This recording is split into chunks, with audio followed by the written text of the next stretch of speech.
So yun nga, na-explore ko na yung big pool, small pool, yung isang bahay po sa unahan na may 2 kwarto po, then yung pinaka main entrance. Ito po ngayon, andito na po kami sa likod.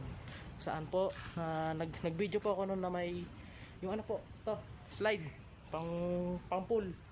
Tapos ito yung ano, parang mataas na ano, akyatan ata tawag dito, hindi ko alam eh. Parang delikado makyat, madulas. Yan. At siyempre may tuko pa. So, pasukin natin yung kabilang bahay. Ito yung kabilang bahay, guys. Ito yan.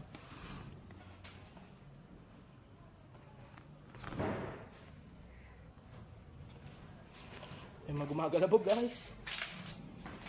So, pasukin na po natin to. Siyempre, ako ulit to. Siyempre, ako lang naman to. Let's go. So, yun nga. Bahay din. Ganun.